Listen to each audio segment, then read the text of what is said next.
चित्रकूट की ओर जाते हुए भगवान श्री राम सबसे आगे हैं, लक्ष्मण जी पीछे हैं और मध्य में जनक नंदिनी सीता है। गोस्वामी जी तीन दृष्टियों से इस सौंदर्य पर दृष्टि डालते हैं और उसके लिए उन्होंने जो सूत्र दिया वो सूत्र ये है कि राम लखन सिय सुंदर ताई, सब चितवहि चित मन मत लाई। जब वन पथ में तीनों यात्री चल रहे हैं तो उन यात्रियों को लोगों ने देखा, पर कैसे देखा? तो देखने की साधारण प्रक्रिया यही है कि जब हम किसी का सौंदर्य देखेंगे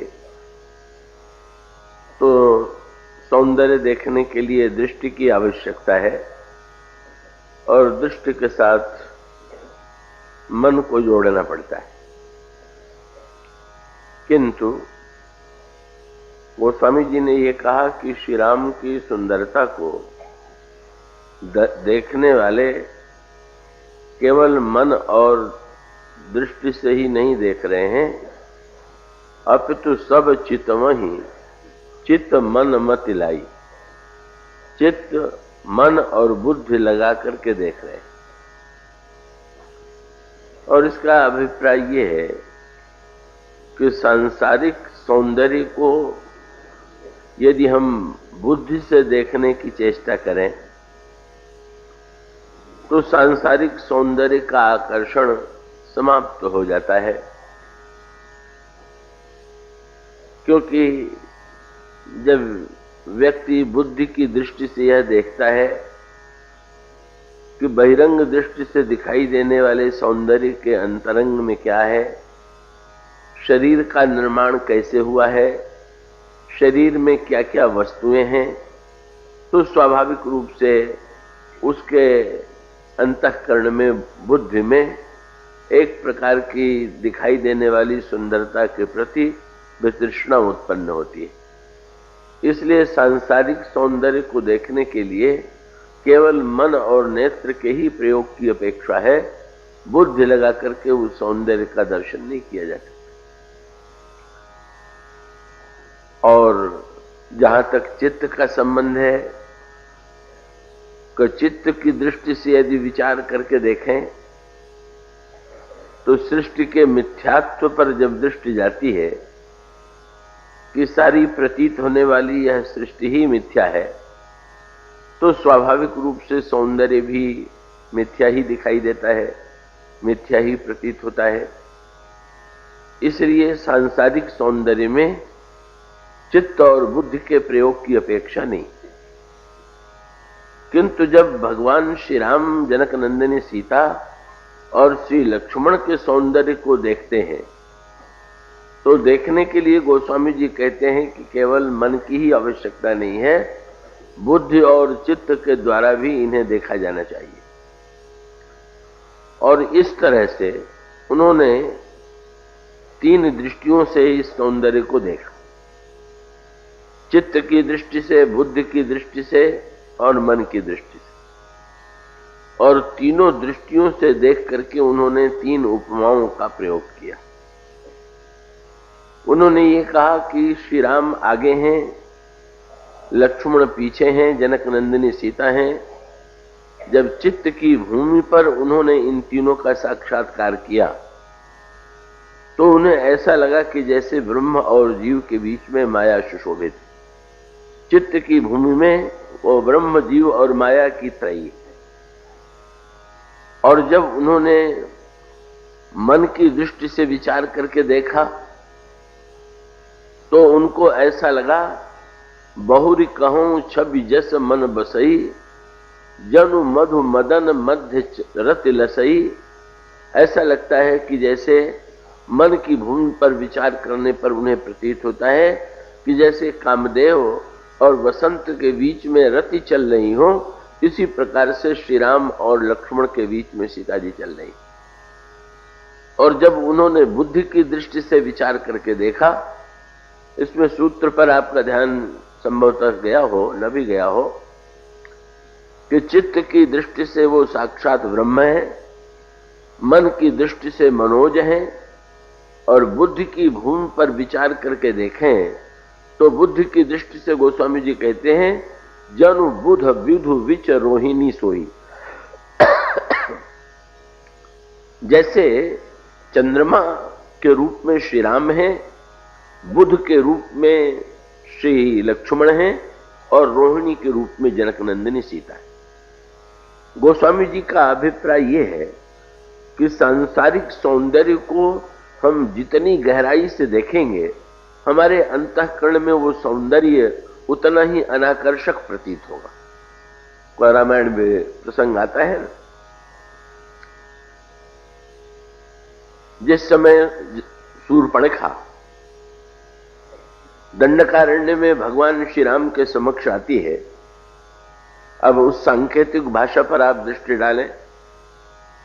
शूर्पणखा लंका नगर की निवासिनी, और अगर आध्यात्मिक भाषा में कहें तो लंका जो है वो देह नगर है। और उसका अभिप्राय यह है कि एक ओर भगवान राम के साथ श्री सीता जी, और सीता जी कौन है का वो वैदेही। तो विदेह नगर से आई हुई वैदेही तो श्री राम के साथ है, और देह नगर से आने वाली शूर्पणखा श्री राम को पाने के लिए उत्सुक है। श्री सीता जी के सौंदर्य का तो कहना ही क्या है। पर जब शूर्पणखा भी भगवान श्री राम के समक्ष आती है तो गोस्वामी जी ने यही लिखा कि शूर्पणखा रावण की बहिनी, दुष्ट हृदय दारुण जस अहिनी, पंच बटी सो गई एक बारा, और देख विकल भई जुगल कुमारा।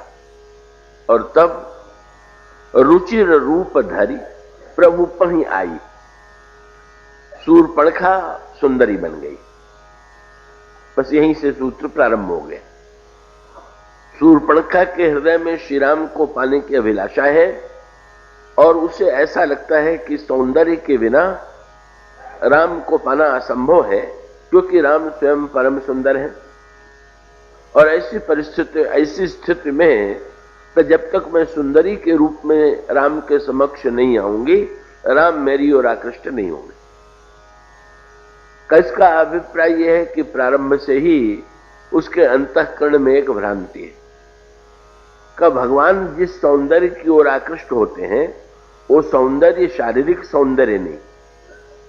कि जब भगवान श्री राघवेंद्र बंदरों के बीच में विराजमान होते हैं, श्री हनुमान जी बंदर के रूप में भगवान श्री राम के चरणों में होते हैं, तो बंदरों के बीच में श्री राम का बंदरों में क्या कोई सौंदर्य हो सकता है क्या?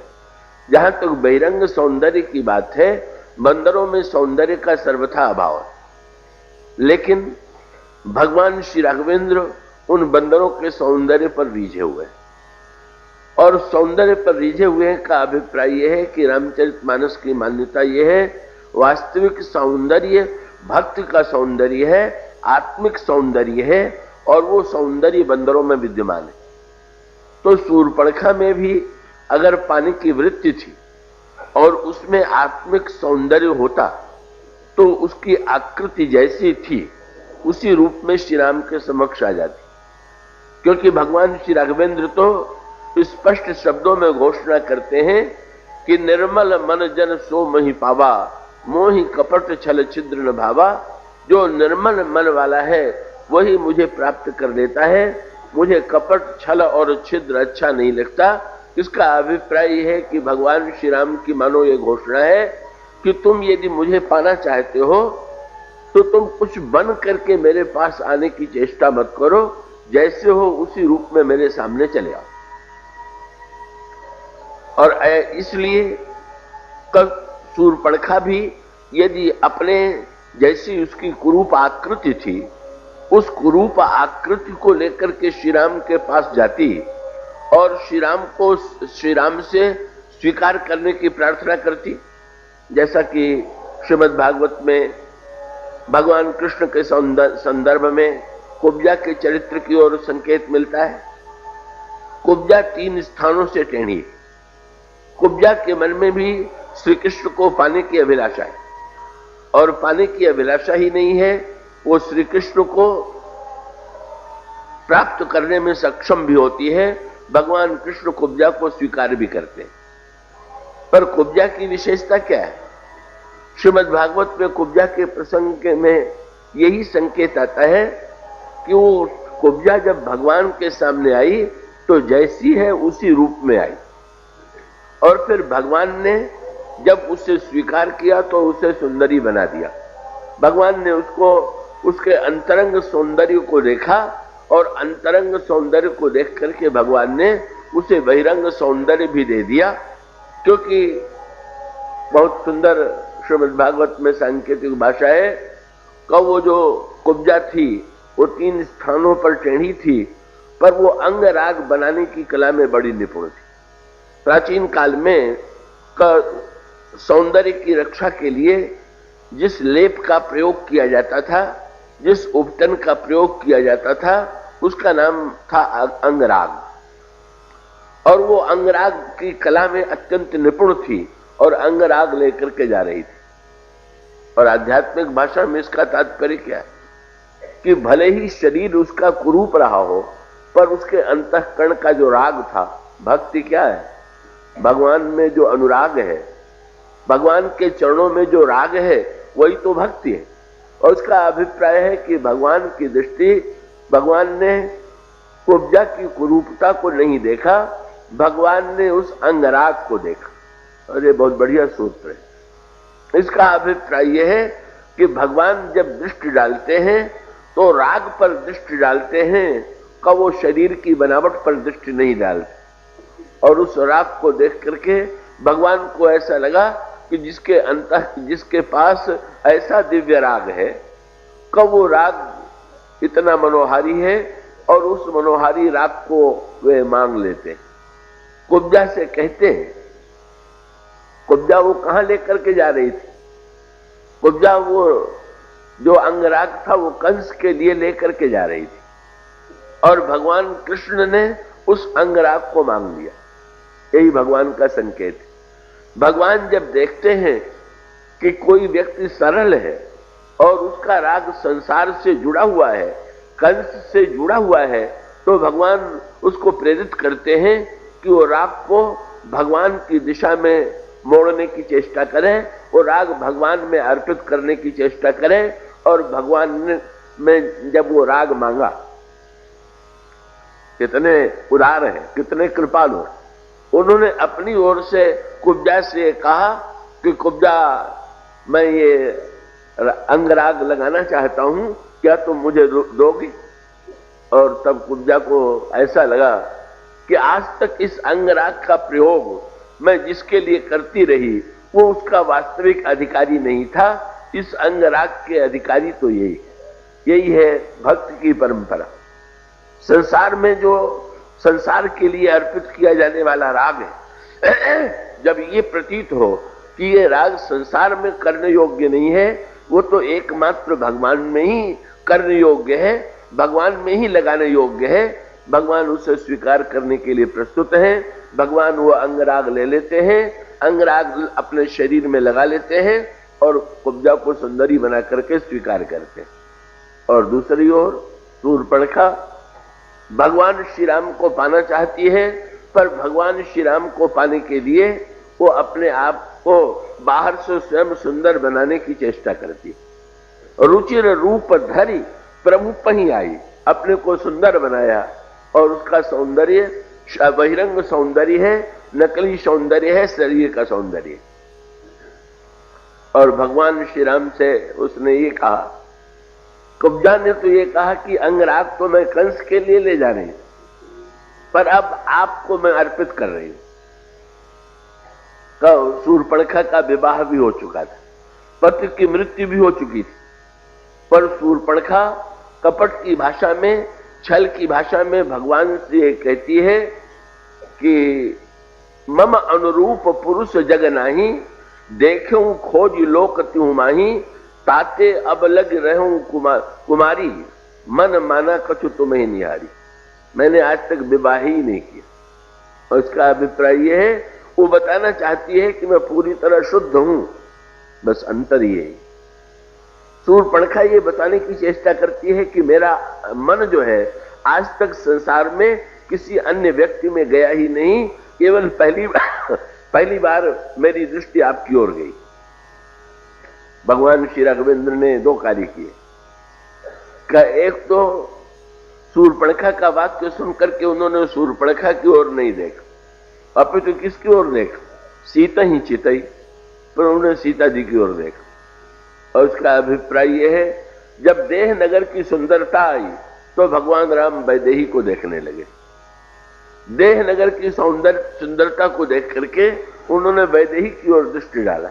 मानो भगवान राम ने शूर्पणखा को संकेत कर दिया कि जिस सौंदर्य ने मुझे आकृष्ट कर रखा है, जो सौंदर्य मुझे वशीभूत करता है, वो सौंदर्य वैदेही का सौंदर्य है, वो देह का सौंदर्य नहीं। और साथ साथ भगवान ने श्री सीता जी मूर्तिमती भक्ति है, लक्ष्मण मूर्तिमान वैराग्य है। भगवान श्री राघवेंद्र ने शूर्पणखा से कह दिया, अहाई कुमार मोर लघु भ्राता, मेरा छोटा भाई कुमार है। और उसका अभिप्राय यह है, भक्ति की ओर, वैदेही की ओर देखा और वैराग्य के जो घनीभूत रूप लक्ष्मण है, और जिन लक्ष्मण की प्रशंसा ही यही कह करके रामायण में की गई कि राम बिलो के बंधु कर जोरे, देह गेह सब सन तृण तोरे, वो देह से सर्वथा ऊपर उठे हुए हैं। कौन देह से ऊपर उठे हुए लक्ष्मण के समक्ष देह नगर से आई हुई शूर्पणखा को भेज दिया। शूर्पणखा लक्ष्मण के पास आती है, का लक्ष्मण जी के समक्ष विवाह का प्रस्ताव रखती है। लक्ष्मण जी ने उत्तर दिया और सुंदरी कह करके उत्तर दिया। लक्ष्मण जी ने शब्द शूर्पणखा को संबोधित किया, सुंदरी सुनो, सुंदरी सुनो। पर सुंदरी कहते समय उन्होंने शूर्पणखा की ओर दृष्टि नहीं डाली। सुंदरी कहते समय उनकी दृष्टि भगवान राम की ओर थी। अद्भुत बात थी। शूर्पणखा को सुंदरी शब्द सुनकर के प्रसन्नता हुई कि बड़े भाई ने तो एक बार भी मुझे सुंदरी नहीं कहा, छोटे भाई ने कम से कम सुंदरी तो कहा। लेकिन साथ साथ उसे आश्चर्य हुआ, सुंदरी मुझे कह रहा है और देख उनको रहा है। अगर मुझे सुंदरी कह रहा है तो मेरी ओर तो दृष्टि डालनी चाहिए। लक्ष्मण जी से यदि शूर्पणखा ये पूछ दे कि यदि तुम मुझे सुंदरी कहते हो तो मेरी ओर क्यों नहीं देखते हो, तो लक्ष्मण जी का अभिप्राय यह था कि जब तक मैं नहीं देखता हूं तभी तक तुम सुंदरी हो, नहीं जब मैं देखूंगा तब तुम सुंदरी नहीं रह जाओ। और उसका अभिप्राय यह है, राग और वासना की दृष्टि से ही सौंदर्य प्रतीत होता है। वैराग्य की दृष्टि से देखने पर तो देह नगर की जो कुरूपता है वो प्रत्यक्ष रूप से सामने आ जाती है। और उसी देह नगर की कुरूपता को लक्ष्मण जी ने नाक कान काट दिया। इसका सांकेतिक अभिप्राय यह है कि उन्होंने जीवों को सावधान करने के लिए कि देह नगर में अपने आप को सुंदर दिखाने की बड़ी कला है, पर देह नगर का आकर्षण जब आवे तो तुम उसकी बहिरंग स्वरूपता को देख करके भ्रम में न पड़ जाओ। इसलिए वैराग्य ने नासिका और कान काट करके जो उस सौंदर्य की कुरूपता थी, उस कुरूपता को संसार के सामने ला दिया। इसका अभिप्राय है। और इसका अर्थ यही है कि अगर हम वस्तुतः वैराग्य की दृष्टि से देखेंगे तो वैराग्य की दृष्टि से देखने पर तो देह नगर का सौंदर्य केवल अंधत्व का सौंदर्य है, वासना का सौंदर्य है, वैराग्य रहित दृष्टि का सौंदर्य है।